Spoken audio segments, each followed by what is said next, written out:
I pushed through the glass doors at the CERN contractor intake building around 7 in the morning, 23rd of the month. Loan payment was due on the 28th. 5 days. The invoice from that rewire job in Lyon was still unpaid. Had been for 6 weeks now, and the client kept saying, next week, next week. I'd stopped believing that around week 3. My boots squeaked on the polished floor. Place smelled like floor cleaner and that specific kind of recycled air you get in admin buildings. I had my folder with the contract paperwork tucked under one arm and my tool belt in the other hand because I wasn't sure if they'd want to inspect it or what. Probably should have asked. Didn't. The payment dates kept cycling through my head. 28th, then rent on the 3rd. Then the utility bill I'd already pushed back twice. I'd done the math too many times. If this contract paid on schedule, 2 weeks of night work inspecting electrical panels in the LHC service tunnels, I could cover the loan and maybe half of rent. The rest I'd figure out. I had to figure it out. Freelance electrical work had been fine for a while. Steady enough. Then it wasn't. Jobs dried up in that way where you don't notice until you're checking your account balance twice a day and your stomach goes tight every time. 3 months of that. This CERN gig was short-term. Maybe they'd extend it, maybe not. Didn't matter. I needed the first paycheck. Default felt close. That's the thing they don't tell you. It's not some distant concept. It's a feeling in your chest. This tightness that sits there while you're brushing your teeth or buying bread. I'd had it for weeks. The intake area had about a dozen people ahead of me. Contractors mostly, I figured. Some had the same look I probably did. Tired. Here for work, not tourism. A couple of them had green site access lanyards already. Old hands. I got in line behind a guy with a Zurich electric patch on his jacket. While I waited, I checked my phone. No messages.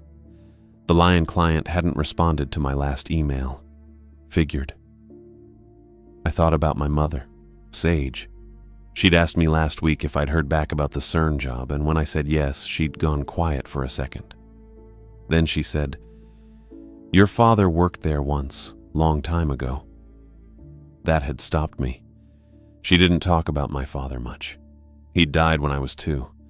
Some kind of accident, she'd always said. Didn't like going into it. Doing what? I'd asked. Service work. Labs, I think. She'd been folding laundry, not looking at me. It was a short contract. Before you were born. Which labs? She'd paused with one of her cardigans half folded. I don't remember, Arlo. It was 30 years ago. Then she'd changed the subject. She did that sometimes. I'd wanted to press, but her face had that look, the one that meant the door was closed. I hadn't thought much of it until now. Standing here probably didn't mean anything. CERN hired a lot of contractors. The line moved up. Zurich electric guy stepped forward to the desk. I didn't know why she'd brought it up at all if she wasn't going to explain. That was the part that stuck. She could have just said congrats, good luck, be safe, but she'd mentioned him, then stopped herself. Anyway, my turn came up. The woman behind the desk had a CERN badge on a blue lanyard and looked like she'd processed 1,000 contractors this month alone. She didn't smile, just held out her hand. Paperwork. I handed over the folder. She flipped through it, checked something on her computer, typed. Didn't ask my name, didn't ask for a single thing beyond what was already on the forms. Passport. I gave it to her. French. She scanned it, handed it back. She printed out a stack of forms and spun them around. Sign each page where it's marked. Initial the safety acknowledgements. I skimmed the first page. Standard liability stuff. Acknowledgement of hazardous work environment. Radiation safety protocol. I initialed. Signed. Kept going. There were maybe 8 pages. My hand started cramping by the end. I'm not great at signing my name that many times in a row. She took the stack back, didn't look at it, just fed the pages into a scanner one by one. Temporary badge.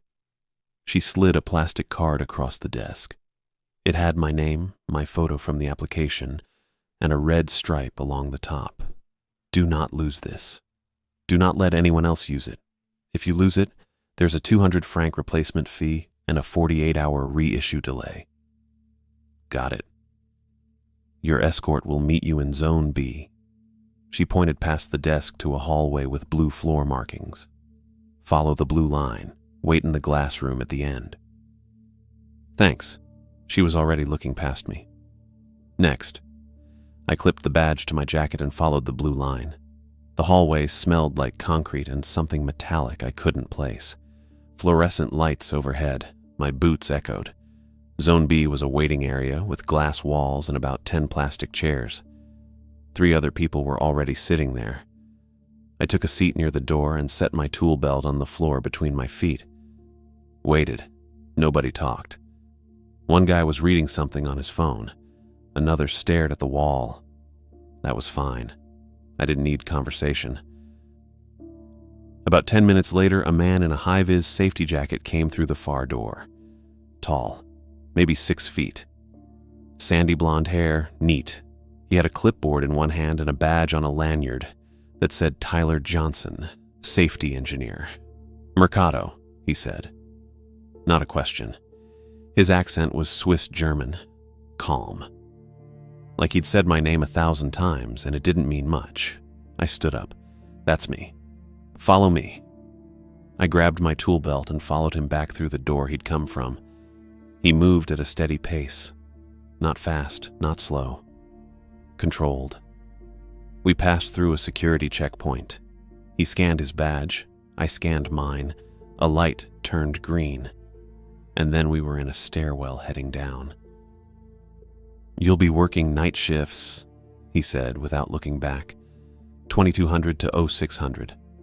Inspecting electrical distribution panels in sectors 3, 4, and 7.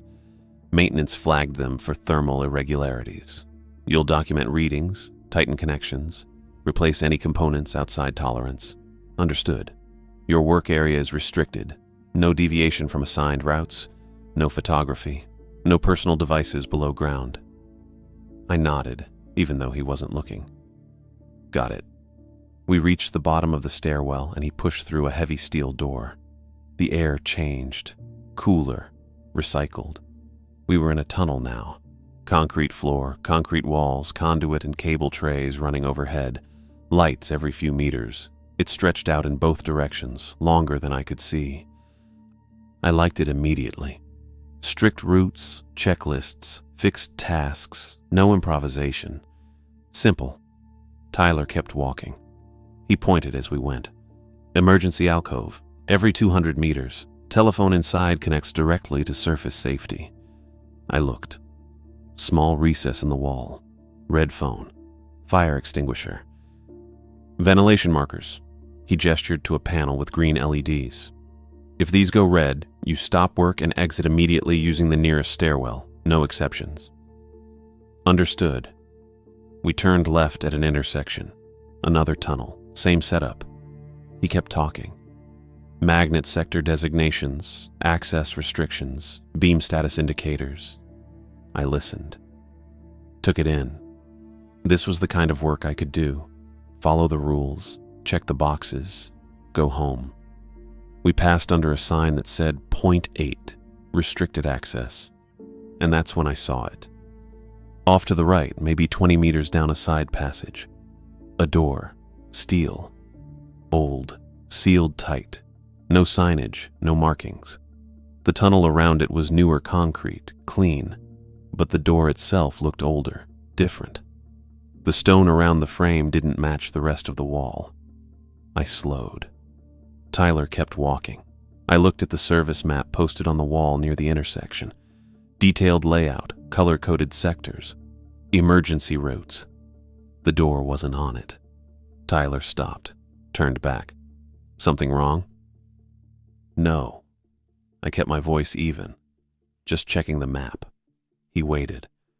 I walked past the side passage without looking at it again, caught up to him. But I'd seen it.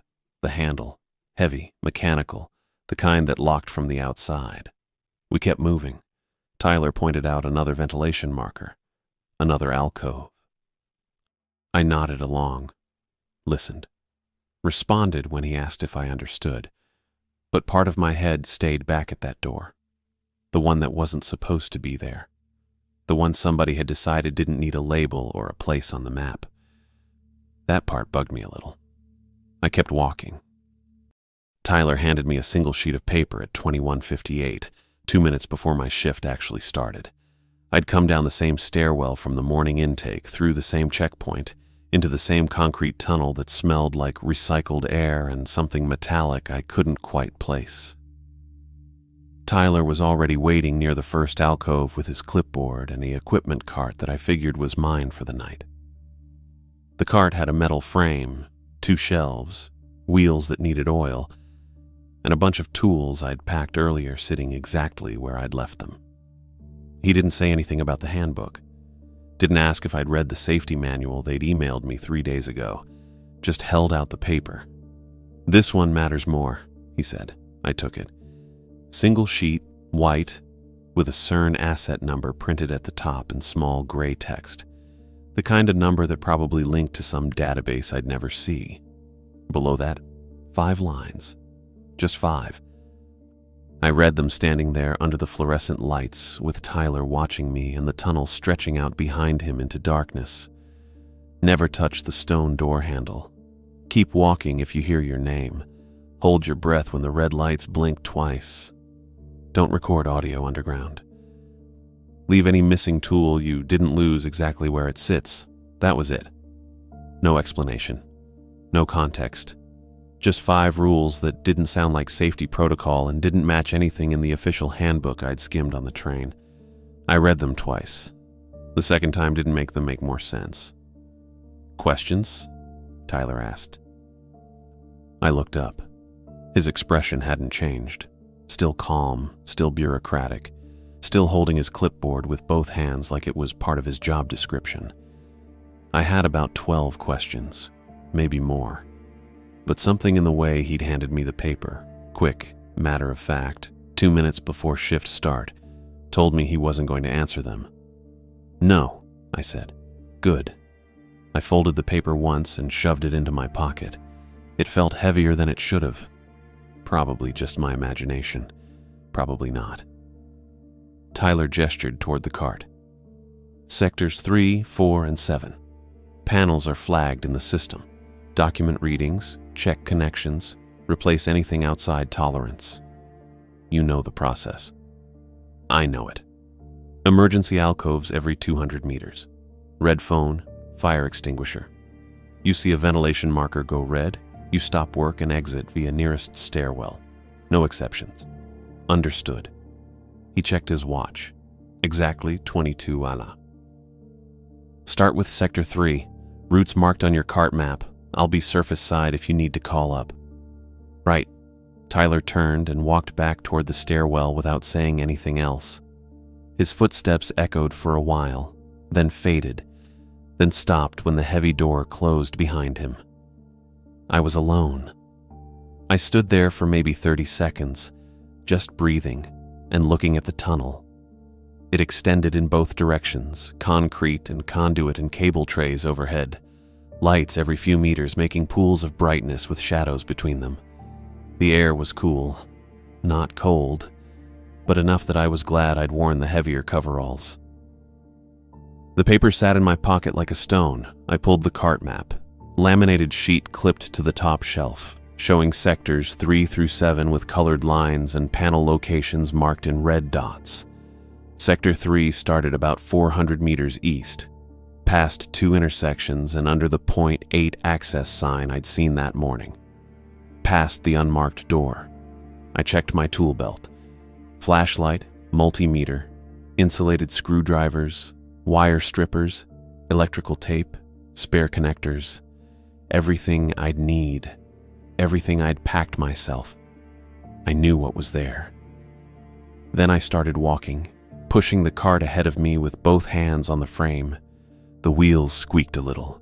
The sound bounced off the walls and came back at me from weird angles. I tried to treat it like normal work.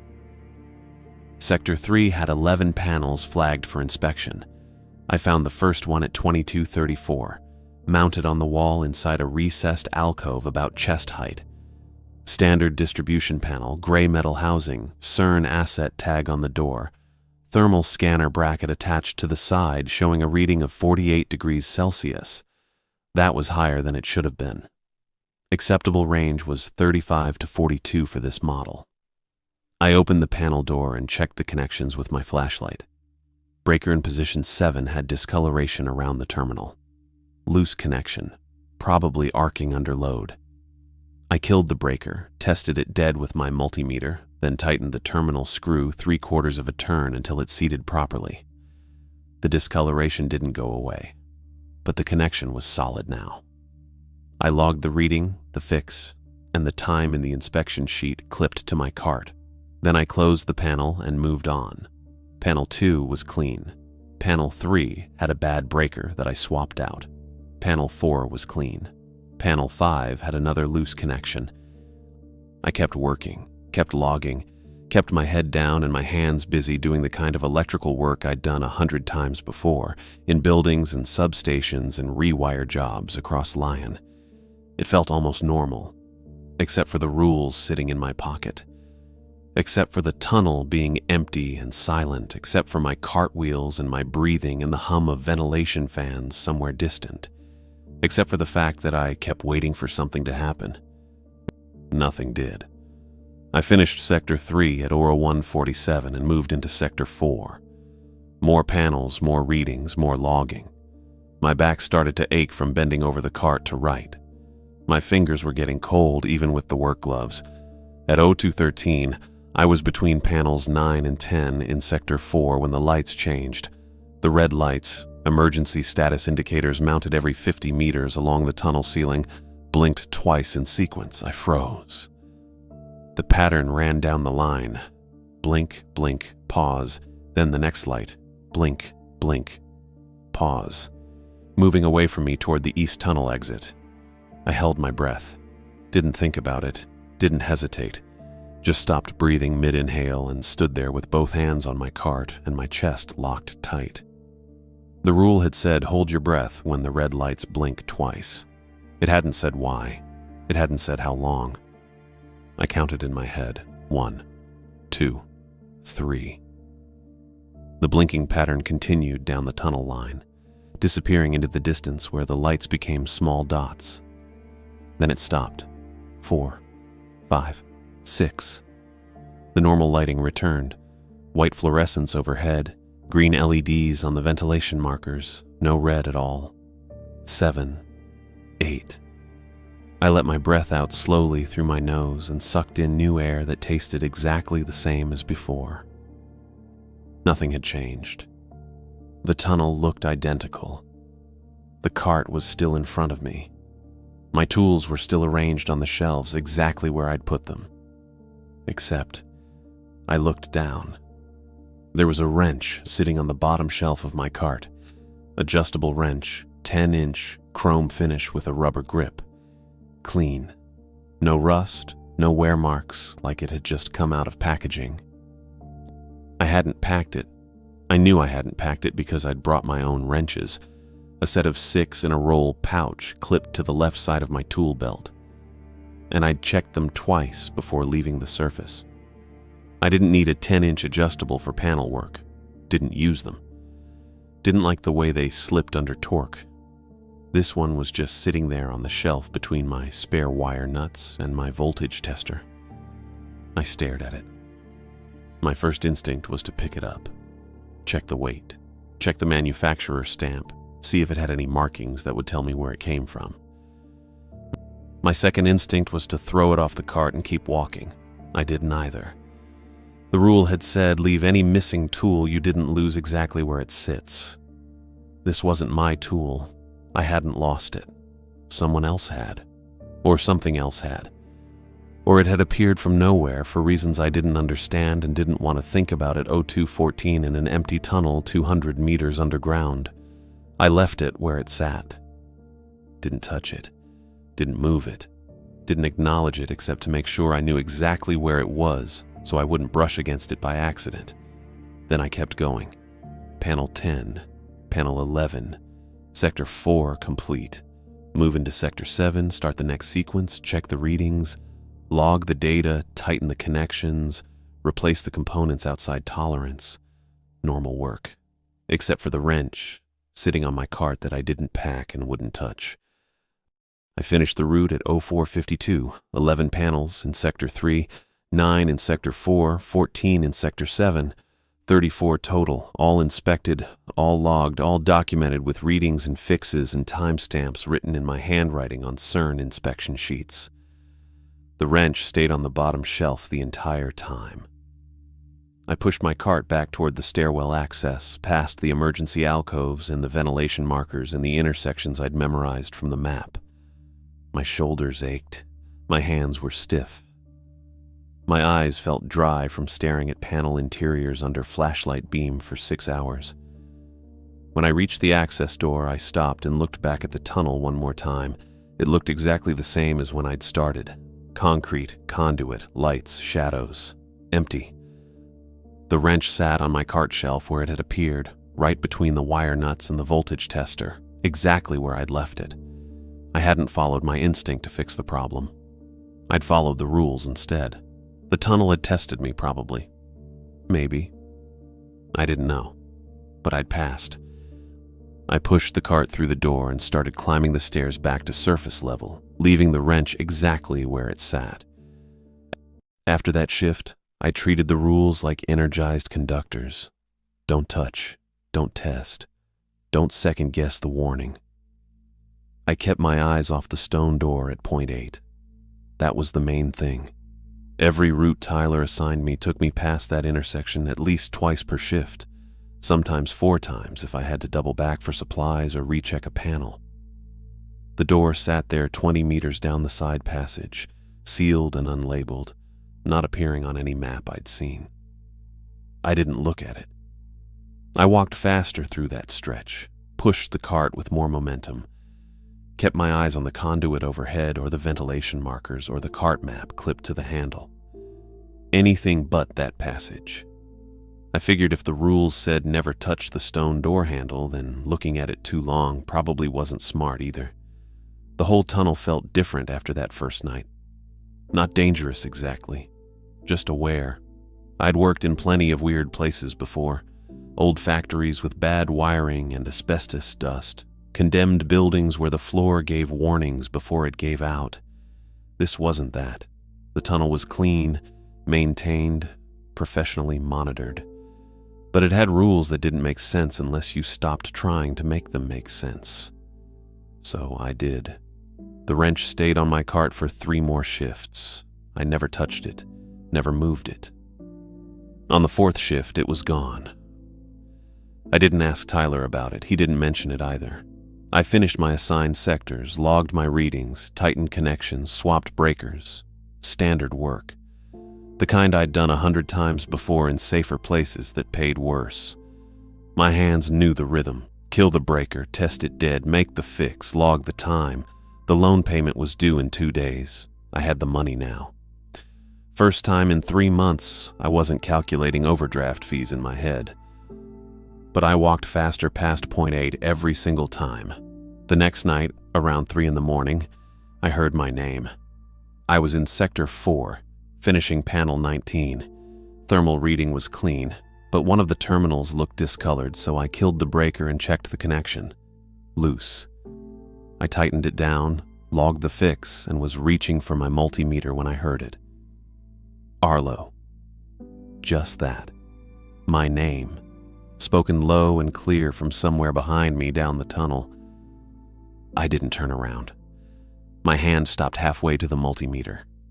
The voice had a lion accent. Not generic French. Lion specifically. The vowel sat in the back of the throat, the R's rolled soft. I knew that accent. I'd grown up hearing it from my mother, from neighbors, from the guy who ran the hardware shop 2 blocks from our apartment. This wasn't that. This was closer, familiar in a way that made my chest tight. I'd heard this voice before, not in person, in recordings. Family videos my mother kept in a shoebox under her bed. footage from before I was born or right after. My father talking to the camera, holding me as a baby, laughing at something off screen. I'd watched those videos maybe 4 times in my whole life. The last time was 6 years ago, after my mother mentioned him during dinner, and then went quiet for the rest of the night. Arlo. Same tone, same cadence, same exact voice. I kept my hands on the panel. Rule 2, keep walking if you hear your name. I wasn't walking right now, I was working, but the principle felt the same. Don't respond, don't engage, don't turn around. I finished tightening the terminal, tested the connection, flipped the breaker back on. My movements were slower than normal, deliberate. I was buying time to think, but I didn't let myself look back. I logged the reading on my inspection sheet, clipped it back to the cart, and started pushing toward the next panel. 40 meters down the tunnel, I kept my eyes forward. The fluorescence overhead buzzed faintly. The ventilation markers glowed green. Normal. Arlo. The voice followed me. Same distance, same volume. I walked faster. The cart wheels rattled over the concrete seams. My breath was loud inside my chest. The voice stayed exactly the same distance behind me, like it was tethered to my pace. I sped up. It didn't get quieter. I slowed down. It didn't get louder. It wasn't coming from behind me. It was inside my head, or inside my helmet, or somewhere in between. I didn't wear a helmet for panel work, just safety glasses and gloves, but the sound had that quality. Close, contained, personal. I reached panel 20 and stopped. My hands were shaking a little. I set them on the cart handle and waited. The voice didn't call again. The tunnel was silent except for the ventilation hum and the distant electric buzz from the main lines overhead. I counted to 30. Nothing. I opened panel 20, checked the breaker array, logged the readings. Clean. No issues. I moved to panel 21. Still nothing. The voice was gone. I finished Sector 4, moved into Sector 7, completed the route. My shoulders didn't relax until I was back at the stairwell access, pushing the cart through the door and climbing toward the surface. I didn't tell Tyler. I didn't know what I'd say. I heard my dead father's voice and it followed me for 2 minutes, then stopped. That sounded insane. Or like a safety concern. Either way, I'd probably get pulled off the contract. I needed the money. Rent was due in 8 days, so I kept it to myself. The following night, Tyler assigned me to work with a rigger, Jimmy Castro. We were swapping a coil component in an alcove near Point 8. Jimmy met me at the bottom of the stairwell at 22 Sao, carrying a rigging harness and a canvas tool bag. He was maybe 29, built solid, with dark curly hair and a loud voice that echoed off the concrete. He grinned when he saw me. "Mercado, yeah?" he said. "Tyler said you're the panel guy." "That's right," I said. "I'm on coils tonight. They want us to pull a thermal sensor module and swap in a replacement. Should take maybe 2 hours if the mount bolts aren't seized." I nodded. I'd done coil work before. Not my specialty, but I knew the process. Jimmy pulled a folded piece of paper from his jacket pocket. Same paper Tyler had given me on my first night. 5 rules. He waved it at me. "You get one of these?" he asked. "Yeah." "It's bullshit, right?" He laughed. "Never touch the stone door. Don't record audio. Hold your breath when the lights blink." "What is this? A ghost tour?" I didn't answer. I started pushing my cart toward the alcove. Jimmy followed, still talking. "I've been on 3 CERN contracts," he said. "Never seen rules like this. Usually it's just lock out, tag out, don't touch the beamline, report spills. This is different. Tyler wouldn't explain it either. Just handed me the paper and said follow it exactly. We reached the alcove. The coil assembly was mounted in a recessed panel about chest height, with cooling lines running to a thermal regulation unit overhead. The sensor module was a cylindrical component the size of a soup can. bolted into the coil housing with 4 hex screws. Jimmy set his bag down and pulled out a socket wrench. I positioned my cart and checked the electrical shutoff. The coil was already de-energized. Good. We got to work. Jimmy kept talking while he loosened the mount bolts. "You believe any of this?" he asked. "The rules, I mean." "I follow them," I said. "Yeah, but do you believe them?" I handed him the replacement sensor module. "Doesn't matter." He grinned. "That's a yes." "It's a no comment." "Same thing." He pulled the old module free and inspected the mount points. "I'll tell you what I think. I think it's a psych thing. They want to see who follows orders and who asks questions. Contractors who follow the rules get kept on. Contractors who don't get cycled out." I didn't respond. I was watching the tunnel behind us. We were maybe 30 meters from the Point 8 intersection. I could see the passage from here. The stone door sat in shadow, barely visible. Jimmy installed the new module and started threading the first bolt. "If I hear my name," he said, "I'm answering, just to prove it's nothing." My hand stopped. I looked at him. "Don't," I said. He glanced up. "What?" "Don't answer it." "Why not?" "Because the rule says don't." Jimmy laughed. "Come on. You really think something's going to happen if I say hello to a voice?" "I don't know," I said, "but I'm not testing it." He shook his head and went back to the bolts. "That's the difference between us, man. You follow rules. I figure out why they exist." I wanted to tell him about the wrench, about the voice, about the way the tunnel felt when you stopped treating it like a normal worksite. But we were underground, in an alcove, 30 meters from a door I wasn't supposed to look at. This wasn't the place. "Just follow the list," I said. "Sure," Jimmy said. He didn't sound sure. We finished the coil swap at 01:34. Jimmy tested the new sensor, logged the readings, packed his tools.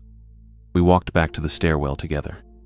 He was still talking, making jokes about the rules, about Tyler's clipboard, about the way the tunnel smelled like old metal and recycled air. I barely listened. When we reached the surface, I found Tyler in the access corridor, reviewing paperwork on his clipboard. Jimmy headed past him toward the locker area without stopping. I waited until he was out of earshot. "Tyler," I said. He looked up from the clipboard. "Mercado. Coil swap complete?" "Yeah, logged and tested." I paused. Jimmy said he's going to answer if he hears his name. Tyler's expression didn't change. He made a notation on his paperwork, then looked back at me. "Did he?" he said. Not a question. He thinks the rules are a test. He wants to prove they don't matter. Tyler clicked his pen twice. Slow. Deliberate. His eyes were somewhere past my shoulder, focused on nothing I could see. "Jimmy won't be on the schedule much longer," he said. I waited for more. An explanation. A plan. Something that sounded like normal safety protocol. Tyler just kept looking past me, his face calm, his tone flat. "You're pulling him off the contract?" I asked. "I'm adjusting assignments," Tyler said. "He'll be reassigned to surface work by the end of the week. Because he's going to break the rules. Because the work requirements are changing."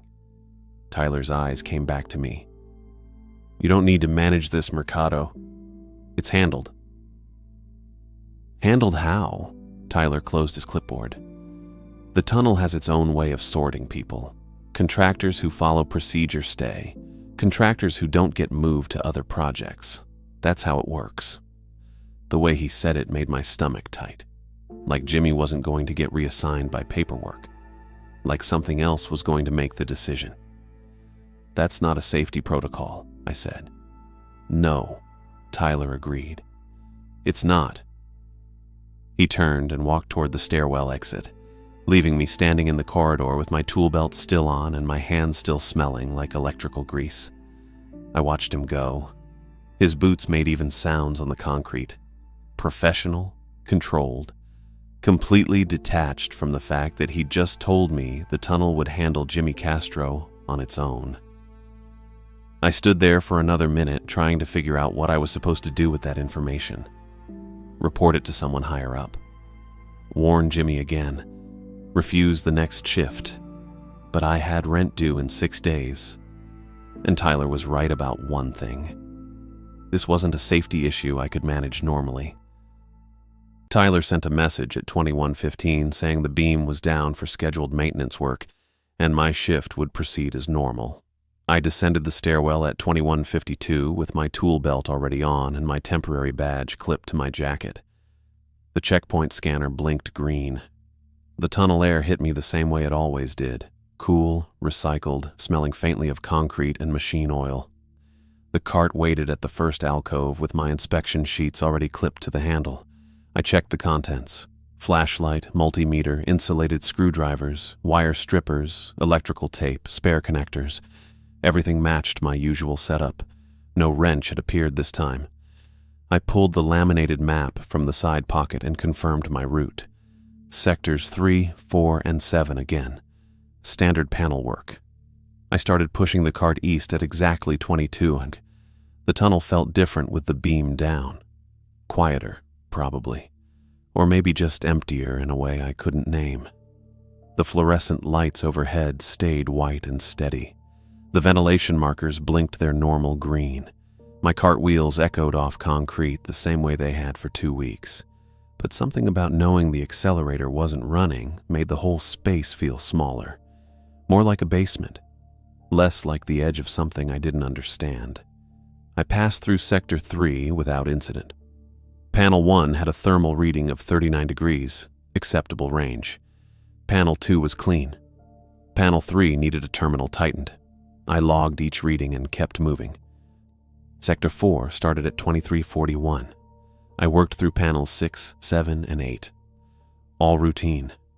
My hands moved through the checks automatically by now. Kill the breaker, test it dead, inspect connections, log the reading, move on. At 0:53, I pushed my cart past point 8. I kept my eyes on the conduit overhead the way I'd trained myself to do. I didn't look down the side passage. I didn't check if the stone door was still there. I just kept the cart moving and focused on the cable trays running along the ceiling and the next panel location marked on my map. Then I saw the copper punch sitting on the floor directly under the steel door frame. I stopped walking. My hands stayed on the cart handle. The punch sat maybe 15 centimeters from the threshold, right where someone would step if they were exiting through that door. It was a standard center punch. Copper body, knurled grip, steel tip, maybe 12 centimeters long. The kind you use to mark metal before drilling. I owned 2 myself in my main kit at home. But this one had a white CERN asset tag wrapped around the grip. I could read the date from where I stood. 1984. Rule 5 said, leave any missing tool you didn't lose exactly where it sits. I remembered the wrench that had appeared on my cart. I'd left it alone and it had disappeared 3 shifts later without explanation. That was the correct response. That was how you pass the test. But the punch was blocking the walkway. Not entirely, but enough that someone pushing a cart or carrying equipment would need to step around it or risk kicking it accidentally. It was a tripping hazard, a safety issue. I looked down the tunnel in both directions, empty. No footsteps, no voices, no movement except the green LEDs on the ventilation markers.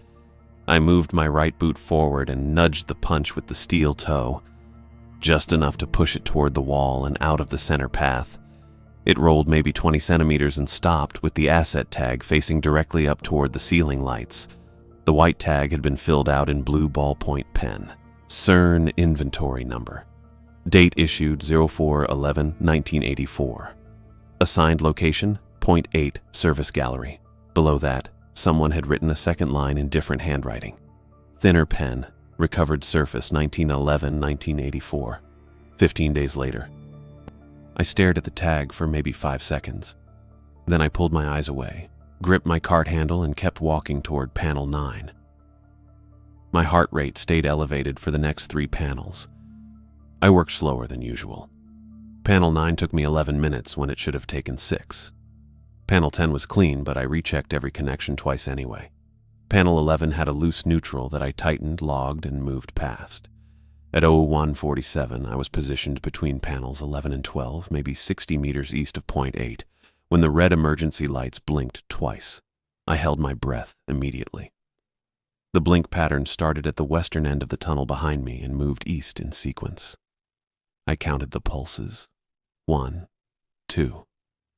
Then the lights should have returned to normal white fluorescence. They didn't. The red lights blinked a 3rd time, then a 4th. My lungs started burning around pulse 6. I kept my mouth closed and my chest still. The air in my lungs felt hot and stale. My body wanted to exhale. I forced it to wait. Pulse 8. Pulse 9. My vision started narrowing at the edges, not blacking out, just tightening. My throat felt thick. I gripped the cart handle harder to keep my hands occupied and away from my mouth. Pulse 12. My chest was trying to force the exhale on its own. I clenched my jaw and focused on the ventilation marker directly in front of me. Green LED. Still green. No red status indicator. Just the emergency lights cycling. Pulse 15. I thought about Jimmy and wondered if he'd answered when he heard his name yet. I thought about my rent due in 3 days. I thought about the punch sitting under the stone door with its tag facing up and the second line of handwriting that said, "Recovered surface." Pulse 18. The lights stopped blinking and returned to normal white. I let my breath out slowly through my nose and immediately pulled in new air. My hands were shaking. I counted to 10, then checked my multimeter even though I hadn't been using it. The reading was normal. Everything was normal. I looked back down the tunnel toward point 8. The passage was empty. The stone door was invisible from this angle. The punch was still there under the frame, probably. I didn't walk back to check. I finished panels 12 through 14 with hands that moved slower than they should have. My logging was still accurate, but my handwriting looked worse. I completed Sector 7 at 04:38, pushed my cart back to the stairwell access, scanned my badge, and climbed to surface level without looking behind me. The surface cafeteria opened at 06 hour for early shift workers. I bought coffee from the machine near the entrance, €1.50 in coins, black, no sugar, and sat at a table near the back wall. My tool belt sat on the floor between my feet. My temporary badge was still clipped to my jacket. I'd seen Charlotte Alexander twice before in the main building hallways. She wore a CERN fleece over dark trousers and thin rectangular glasses. Her badge had a blue stripe instead of red, which meant permanent staff. I knew she worked in cryogenics because I'd overheard her talking to another physicist about magnet temperature stability in Sector 8 during my second week. She entered the cafeteria at 06:23 carrying a tablet and a thermos. She bought nothing from the machine. She sat 3 tables away from me near the window. I stood, picked up my coffee, and walked over. "Dr. Alexander?" She looked up. Her eyes went to my badge first, then my face. "Yes?" "Arlo Mercado, electrical contractor, night maintenance." "I know." She set her tablet down but didn't gesture to the empty chair.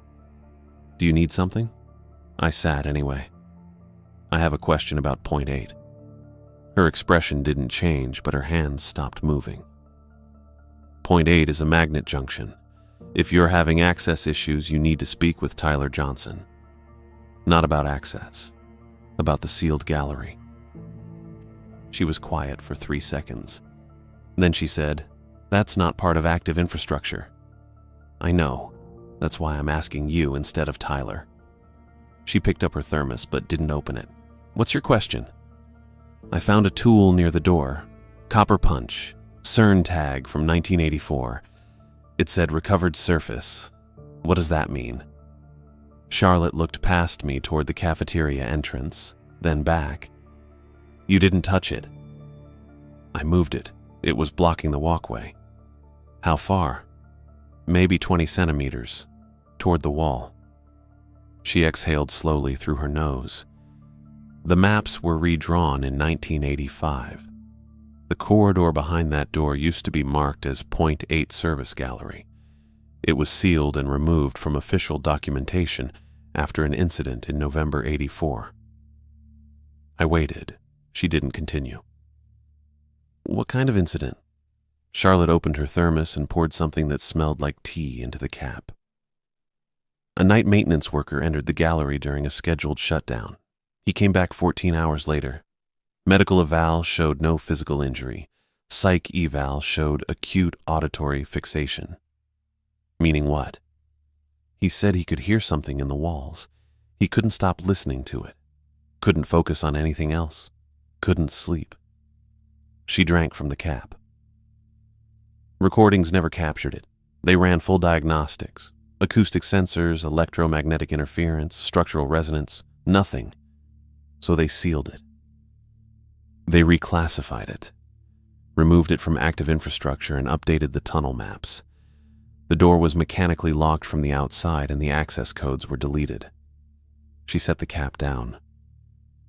The worker was transferred to surface duties and resigned 4 months later. I thought about the 18 blinks, the punch with 2 dates on its tag, the voice that had called my name in my father's accent. And the unofficial practices? I said. Charlotte's eyes narrowed slightly behind her glasses. Excuse me? The rule sheet. Tyler handed it to me on my first night. 5 rules. No written policy, no safety manual reference. Just a piece of paper with an asset number. She didn't answer immediately. When she did, her voice was quieter. Some situations create their own protective protocols. The kind that work but can't be explained in official documentation. Because they don't make sense. Because they work, she corrected. And when something works consistently in an environment this complex, you don't change it just because you can't model it. I finished my coffee. It was cold by now. What happened to the tools he brought down? They were recovered over the following 6 weeks. Always near the door. Always with the original asset tags. Charlotte closed her thermos.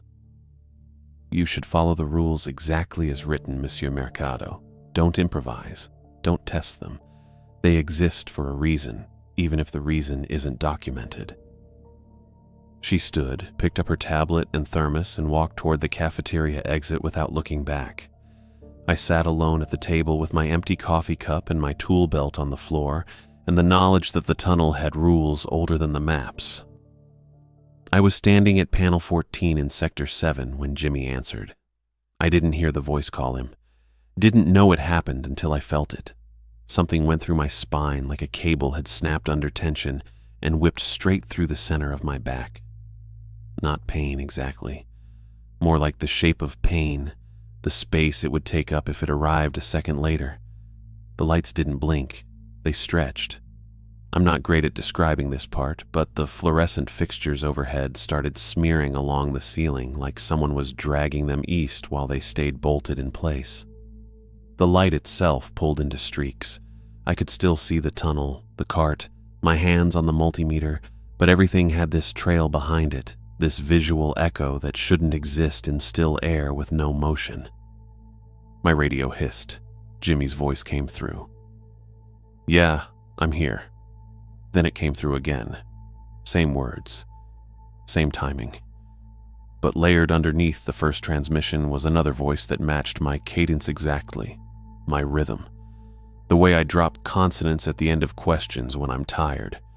It was my voice saying Jimmy's words in Jimmy's tone, and the overlap made this phasing sound that sat wrong in my ear, like 2 recordings playing a quarter second out of sync. I dropped the multimeter back into the cart and started running. Panel 14 was about 50 meters west of where I'd left Jimmy working on a cable tray mount near panel 12. 50 meters doesn't sound far. It's the length of half a football pitch, maybe 15 seconds at a full sprint on flat ground. In the tunnel with a tool belt bouncing against my hip and boots hitting concrete and my breath already coming short from whatever the hell just happened to my spine, it felt longer. I didn't call out. Didn't use the radio, just ran. Jimmy was standing in the middle of the walkway with his back to me, facing the western tunnel direction. His shoulders were square and his head was tilted slightly left, like he was listening to something I couldn't hear.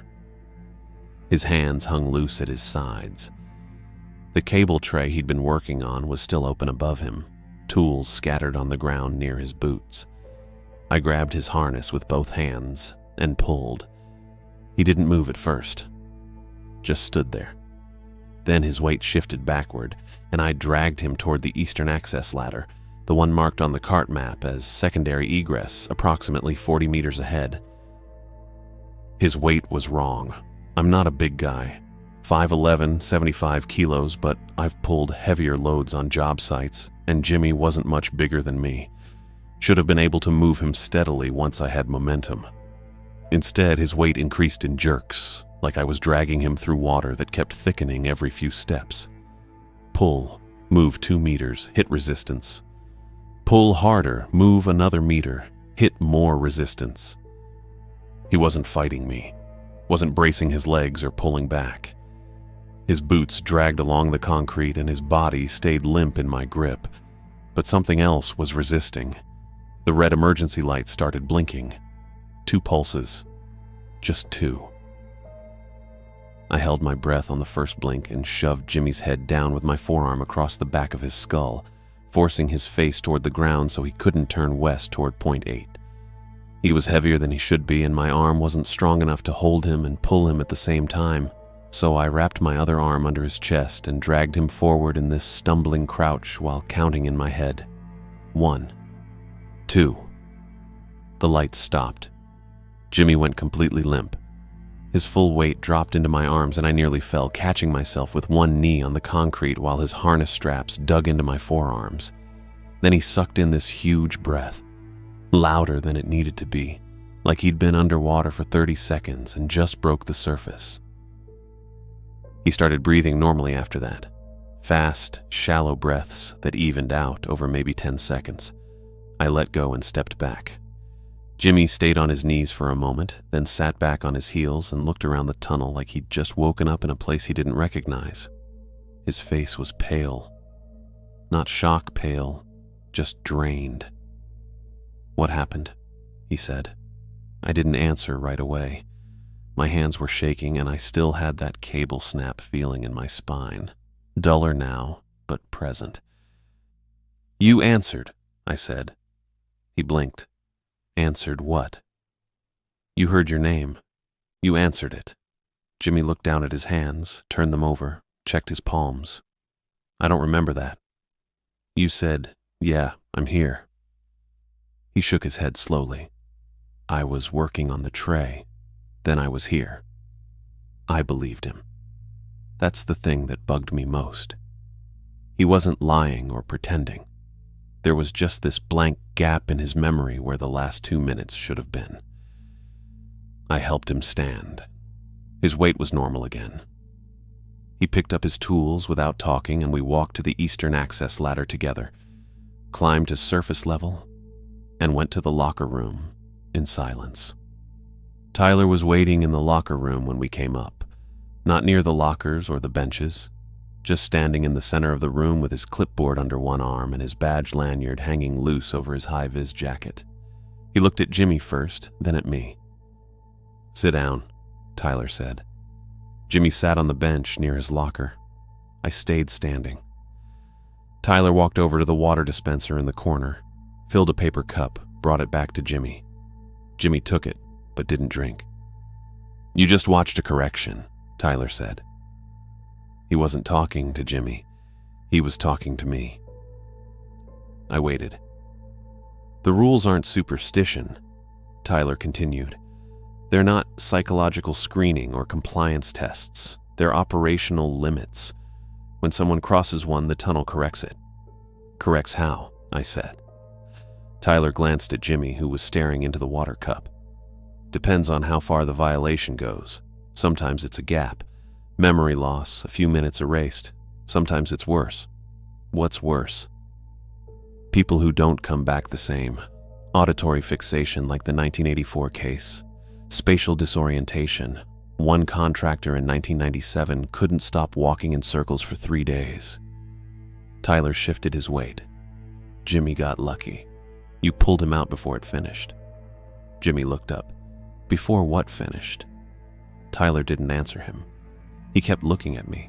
I said, "What the hell is down there?" "The stone door isn't a normal door," Tyler said. His tone stayed calm, procedural, like he was explaining ventilation protocols. "It's a cap. There's a pressure point below it. We don't have another word for it. The collider's magnetic cycles keep what's underneath from sinking with the tunnel infrastructure and using it as a path." "A path to where?" "Surface, the labs, anywhere the power grid connects." Tyler set his clipboard on the bench. "When the beam is down, the cycles stop. The pressure increases. That's why night work is restricted, and why the rules matter more during shutdowns." I looked at Jimmy. He was still holding the water cup, not drinking. "The rules contain it," Tyler said. "As long as people follow them, the cap holds and the tunnel stays stable. When someone breaks a rule, the system corrects." "The tunnel corrects," I said. "Yes. Not you. Not CERN safety. The tunnel itself." Tyler nodded once. I felt that cable snap feeling again, fainter now, like an echo in my lower back. "I'm quitting," I said. "Effective immediately."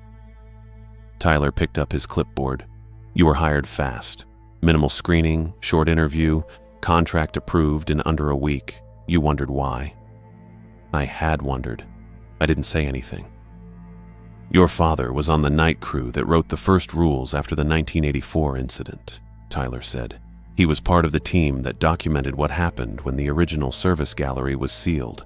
The rules work best when someone from that bloodline carries them." I stared at him. "Whatever presses against the cap recognizes the difference," Tyler continued. "We don't know why. But contractors with family connections to the original crew last longer and have fewer correction events. The tunnel responds to them differently." "My father's dead," I said. "I know. That's in your file. You hired me because of my blood. I hired you because the work needs someone who can hold the rules under pressure. Your father could. You can." Tyler clipped his pen to the clipboard. "You're not quitting." "Yeah, I am." Tyler reached into his jacket pocket and pulled out my temporary badge. Not a replacement. Mine. The one I'd scanned at the checkpoint 90 minutes ago. The one that should still be clipped to my jacket. I checked my chest. The badge was gone. Tyler set it on the bench between us. "Your access is still active. Next shift starts at 2200 tomorrow." I didn't pick up the badge. Tyler left through the main door. Jimmy stayed on the bench, still holding the water cup. I grabbed my jacket from the locker, pulled it on, and walked out into the hallway without the badge. The hallway was empty. Fluorescent lights, concrete walls, blue floor line leading back toward the exit. I made it about 10 meters before the speaker mounted near the ceiling clicked once. Not static, not a voice, just a single click, clean and deliberate, like something switching on and then back off. I stopped walking. The speaker didn't click again. The hallway stayed quiet. It wasn't a choice. That's what the click meant. It was an acknowledgement. The tunnel knew I was coming back, and it was just confirming we both understood. I kept walking toward the exit with my badge still sitting on the bench behind me and my tool belt pulling against my shoulder and that click sitting in my ear like a second heartbeat. I couldn't stop counting. By Friday, I started seeing the prep work. I came down the stairwell at 21:45 and the checkpoint scanner blinked green like always. But past the steel door in the alcove where Tyler usually left my cart, there were 3 technicians in white cleanroom coveralls standing around a laptop mounted on a rolling workstation. They had diagnostic cables running to a junction box I'd inspected 2 nights before. One of them was reading numbers off the screen while another wrote on a clipboard. The third guy was just watching the ventilation marker overhead, which blinked green in its normal rhythm. My cart was shoved against the wall behind them with my inspection sheets already clipped to the handle. I walked past without saying anything and grabbed the cart. None of them looked up. The tunnel felt different. Not quieter, exactly. More like it was waiting for something to happen. The fluorescent lights were the same white. The ventilation markers still blinked green, but there was a hum underneath everything that I hadn't noticed before. Low frequency, probably around 60 hertz, which meant it was coming from the magnet systems warming up. I pushed the cart east and started my route in Sector 3. Panel 1 was clean. Panel 2 needed a terminal check. I killed the breaker, tested it dead, tightened the connection, logged it. Standard work. But my hands felt heavier than usual, and I kept glancing back toward the alcove where the technicians were still clustered around their laptop. At Panel 4, I saw more of them.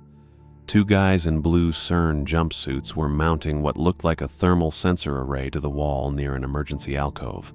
They had a tablet between them showing some kind of real-time graph with multiple colored lines that spiked and dropped in patterns I didn't recognize. One of them noticed me watching and turned the tablet screen away. I kept moving. By the time I finished Sector 3, it was 0112, and I'd counted 7 people underground. That was more than I'd ever seen on a night shift. Usually it was just me, maybe one other contractor somewhere in a different sector, and Tyler doing his rounds. Tonight felt like they were staging something. I pushed my cart toward Sector 4 and passed 2 more technicians near Panel 8. They were running a fiber optic line along the conduit overhead, feeding it through cable trays toward the west end of the tunnel, toward Point 8. That's when I knew. They were prepping a test ramp, getting ready to cycle the beam and bring the magnets online under controlled load to verify the shutdown repairs were stable. I kept working. Panel 9 was clean. Panel 10 had a loose neutral that I tightened and logged. Panel 11 needed a breaker swap. I pulled the old one, tested the replacement, seated it, closed the panel cover. My chest felt tight and my hands were shaking a little, but I finished the work and moved on. At 0205, I saw Tyler. He was standing near the alcove at the boundary between Sectors 4 and 7, about 40 meters east of Point 8. He had his clipboard under one arm and his badge lanyard hanging over his high-vis jacket. When I got close enough, he stepped into the walkway, so I had to stop the cart. "Mercado," he said. I didn't say anything. Tyler glanced at the nearest ventilation marker, then back at me. "You've seen the prep crew?" "Yeah. Beam cycles tomorrow night. 2,300 hours. Controlled ramp to 40% load, hold for 6 minutes, ramp down. Standard post-maintenance verification." I kept my hands on the cart handle. "Okay." Tyler's expression didn't change. "There's a hard clock on this. If the beam cycles while the stone gallery is active, the cap could slip." "Active," I said. "Pressure builds during shutdowns. You know that. We've been down for 9 days. The cycle resets it. Magnet fields stabilize the infrastructure, prevent sink paths from forming.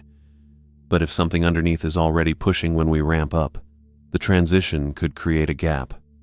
I looked past him toward Point 8. From this angle, I couldn't see the side passage, just the intersection marker on the wall. "Gap," I said. Tyler shifted his clipboard to his other arm. "The door stays sealed as long as the pressure stays directional, one way. But if the beam cycles while there's an active attempt to breach, the magnetic shift could reverse the flow for approximately 3 to 8 seconds. That's enough." "Enough for what?" "Enough for whatever's underneath to use the grid as a path. To surface, to the labs, anywhere the power connects." He paused. "Your father's crew documented this in the original incident report. November 19th, 1984. They tried to cycle the beam 6 hours after sealing the gallery. The door opened by itself, and a maintenance worker named Alain Roche walked into the corridor and didn't come back for 2 days. When he did, he looked the same, but couldn't remember his own name. Kept asking where the stairs were even when he was standing right next to them. I didn't say anything. Tyler looked at me for a long moment. "If you quit now, we'll pull someone else. Probably a contractor from Zurich who's been here 3 weeks and has never seen the rules. He won't know what to watch for. He won't understand the timing. So you're saying I can't leave? I'm saying quitting won't remove the risk. It'll just leave the tunnel to someone who doesn't understand how the cap works. I looked down at my cart. At the inspection sheets clipped to the handle, the flashlight sitting in the tool tray, the multimeter I'd been using for 6 hours a night for 2 weeks. Tyler stepped back out of the walkway. Your shift ends at 0600. Tomorrow you're scheduled for 22 to 06 again. Beam ramp is at 2300, so you'll be underground when it happens. He walked past me toward the western access stairs without waiting for a response. I stood there for maybe 30 seconds, then pushed my cart toward panel 12. I brought my phone. Saturday night, 21:53. I descended the stairwell with my tool belt over one shoulder and my phone in my jacket pocket. It was an older model, maybe 4 years old, with a cracked screen protector and decent battery life. I'd charged it to 100% before leaving my apartment. The checkpoint scanner blinked green. I walked through the steel door into the tunnel and the prep crew was gone. No technicians, no laptop workstations, no guys in clean room coveralls. Just my cart sitting in the alcove with inspection sheets already attached. I pulled the phone out of my pocket, opened the voice recorder app, and hit the red circle to start recording. The timer started counting up from 0001. I opened my toolbox, a red metal case I kept bungee corded to the bottom shelf of the cart, and set the phone inside on top of the spare wire nuts and electrical tape. Then I pulled a roll of duct tape from my belt and tore off 2 strips. I taped the phone to the inside lid of the toolbox so the microphone faced outward, then closed the lid most of the way, leaving about a 2-centimeter gap so sound could get in. Rule 4, don't record audio underground. I was breaking it on purpose. If something happened tonight, if the cap slipped, if the door opened, if I didn't come back, there needed to be evidence. Something that could outlast me. Something Tyler couldn't bury in a file marked .8 service gallery and removed from official documentation. I checked my watch. 21:58. I started pushing the cart east. Sector 3 was quiet. I worked through panels 1, 2, 3, and 4 without seeing anyone. The hum I'd noticed last night was louder now, a steady 60 hertz vibration that I could feel in the cart handle and the floor under my boots. The magnet systems were online and building charge. Panel 5 needed a breaker replacement. I killed the circuit, tested it dead, swapped the component, closed the panel. My hands were steady, but my heart rate was up. I kept glancing at my watch. 22:34. I finished Sector 3 and moved into Sector 4. Panels 6 and 7 were clean. Panel 8 had a loose connection that I tightened and logged. At Panel 9, I stopped and opened my toolbox to grab the spare voltage tester. The phone was still recording. The timer read 004312, 43 minutes, 12 seconds. I closed the toolbox and kept working. At 2300 hours exactly, the hum changed. It didn't get louder. It shifted. The frequency dropped maybe 5 or 10 hertz, and the vibration in the floor became a pulse instead of a steady pressure. I could feel it in my teeth. The beam was ramping. I looked down the tunnel toward .8, which was about 30 meters west of my position. The intersection marker was visible, but the side passage was angled wrong for me to see the stone door from here. I kept working. Panel 10 was clean. Panel 11 needed a terminal check. I killed the breaker, tested it, tightened the screw, logged it. The pulse in the floor got stronger. 2304. I closed Panel 11 and pushed my cart toward Panel 12, which put me at the edge of Sector 4, approximately 20 meters east of .8.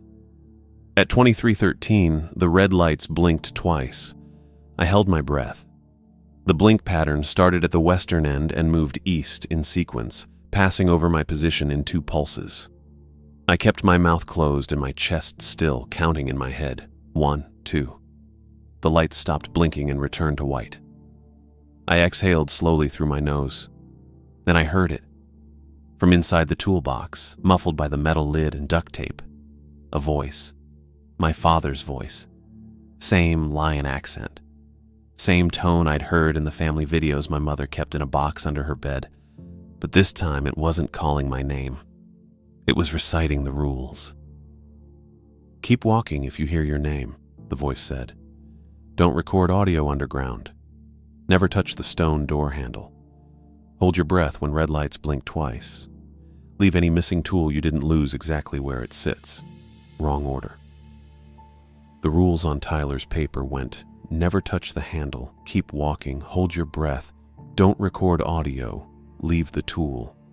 But the voice was saying them jumbled, like someone who'd memorized the words but didn't understand the structure. Like a bad imitation. I opened the toolbox. The phone was still recording. Timer at 01:02:47. The voice kept playing from the speaker, quiet but clear, reciting the rules over and over in the wrong sequence. I grabbed the phone, ripped the duct tape off, and shoved it back in my jacket pocket without stopping the recording. Then I turned west and started walking toward point 8. I left my cart next to panel 12. Didn't bring my flashlight. Didn't bring tools. Just walked. The tunnel felt smaller. The fluorescent lights stretched overhead in a line that seemed to curve, even though I knew the corridor was straight.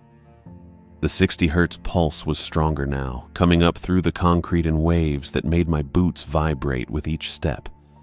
I reached the intersection and turned right into the side passage. The stone door was 20 meters ahead. It looked the same as always. Heavy steel with old stone around the frame. Mechanical handle that locked from the outside. No label or marking. But now I could see the copper punch on the floor near the threshold, right where I'd nudged it 6 nights ago. It was sitting in the same spot, asset tag facing up, date still reading 04/11/1984. I walked toward the door. At 10 meters, the handle turned. Not fast, just a slow rotation, maybe 5 degrees, like someone on the other side was testing the latch. I stopped walking. The handle turned another 10 degrees. Then it stopped. The pressure hit me. Not physical. Not like air or wind. More like weight pressing against my chest and face, pushing backward even though I was standing still. It felt directional, coming from the door, building in waves that matched the 60 hertz pulse in the floor. I took another step forward. The handle turned all the way. 90 degrees, full rotation. The latch clicked open. I dropped to one knee, grabbed the copper punch, and lunged at the door frame. The punch was cold in my hand. I jammed it into the gap between the latch mechanism and the steel frame, wedging the tip into the bolt channel so the door couldn't swing open. The latch pressed against the punch, and I felt resistance, metal against metal, holding. Then the punch started heating up. Not warm, hot. The knurled grip burned through my glove in about 3 seconds, and I had to let go. I switched to my left hand, grabbed the punch closer to the tip where it was still cool, and shoved it deeper into the latch. The metal heated again, faster this time, and I switched grip points, holding it near the asset tag. The tag started smoking. I kept bracing. The pressure behind the door got stronger. I could feel it pushing against the steel, not random, not dispersed. It was shaping itself, mapping contours. I looked at the door surface and saw my silhouette pressed into the metal from the inside, like something was tracing my outline through the frame, learning my dimensions so it could take my place. The magnet hum got louder. I didn't let go of the punch. My left glove burned through and I switched hands again, grabbing the punch at the very end near the tip even though the metal was hot enough now that I could smell burning skin. I kept it wedged in the latch, leaning my weight against it, while the pressure on the other side built and the silhouette on the door got sharper, more defined, until I could see the outline of my shoulders and the angle of my head and the exact shape of my hands holding the punch in place. Then the hum steadied. The 60 hertz pulse evened out, became constant again instead of waves. The pressure behind the door dropped all at once, like something had been cut off at the source. The door settled, not slammed. Just a hard, final movement like it was sealing itself shut from the inside. The latch mechanism clicked twice, and the handle rotated back to its locked position. I let go of the punch. It stayed wedged in the frame, glowing dull red near the tip with the asset tag burned black and illegible. My hands were shaking and both gloves had holes burned through the palms. I could see blisters forming on my left hand, red and white patches across the base of my thumb. I stood up and stepped back. The alarm stayed quiet. The ventilation markers still blinked green. I walked back to panel 12, grabbed my cart, and finished my shift. In the morning, Tyler filed a report. I saw him in the access corridor at 0615. Same high-vis jacket, same clipboard. He was talking to one of the technicians from the prep crew, the guy who'd been watching the ventilation marker 2 nights ago. They were standing near the checkpoint, looking at a tablet screen. When I walked past, Tyler looked up and told me to wait. The technician left. Tyler set the tablet on the desk near the checkpoint scanner and turned to face me. "Faulty latch," he said. "Thermal expansion during the ramp cycle caused the mechanism to disengage. Maintenance will replace it Monday." I didn't say anything. Tyler picked up his clipboard and made a note. "Jimmy Castro's been reassigned off-site for medical clearance and contract review. He'll finish out the week doing surface work in Building 40, then his contract ends." "Medical clearance," I said. "Standard procedure after a correction event. He's fine. Just can't work below ground anymore." I looked at the tablet on the desk. The screen showed a diagnostic graph with a single green line running flat across the display. No spikes, no irregularities. Tyler set his clipboard down. "You did what your father failed to do." I looked at him. "He wrote the rules," Tyler said. "Documented the cap, mapped the pressure cycles, figured out how the beam stabilizes the infrastructure. But when they tried to cycle in 84, he didn't break protocol. He followed procedure, waited for the ramp to finish, and the door opened anyway. Alain Roche walked into that corridor because your father thought the rules were enough by themselves." "And they're not," I said. "They're limits, not solutions. Sometimes you have to break one on purpose to make the system bite down harder." He paused. "You used a controlled rule break during the cycle. Gave the cap something to push against so it sealed tighter instead of slipping. That's what the punch was for. That's why it was there. I thought about the asset tag, recovered surface, 1911-1984. 15 days after it was issued. The punch stays," Tyler said. "Thermal damage fused it to the frame. Can't remove it without reopening the latch mechanism, and nobody's doing that." He picked up the tablet and his clipboard and walked toward the exit. I stood there for maybe a minute, then went to the locker room. I tried to resign on Monday. Typed up a 2-sentence email to Tyler and the contractor admin office saying I was terminating my agreement effective immediately and wouldn't be returning for any remaining shifts. Sent it at 14:30 from my apartment. At 16:05, someone knocked on my door. I opened it and found a woman in a crisp CERN security uniform standing in the hallway. She was maybe 37, dark blonde hair cut to a neat bob, blue-gray eyes. She had a radio clipped to her belt and a badge that read Nelson M. Security Operations. "Arlo Mercado," she said. Not a question. "Yeah." She pulled a tablet from under her arm and tapped the screen twice. "Your exit badge has been revoked due to operational assignment requirements. You've been issued a replacement with revised access parameters." She held out a new badge. It looked identical to my old one. Same red stripe, same photo, same name. But the text under the CERN logo was different. Where the old badge said, "Contractor, General Access," this one read, "Contractor, Night Operations Only." I didn't take it. Access is restricted to underground sectors 3, 4, and 7 between 2200 and 0600 hours, Nelson said.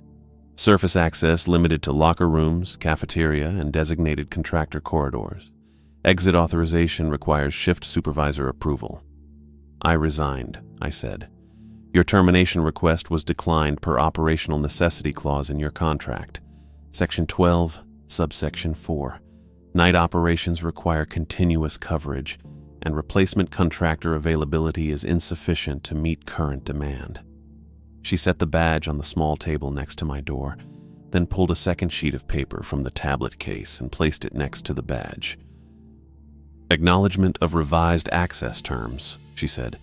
Sign and return to contractor admin within 24 hours. She turned and walked back down the hallway without waiting for a response.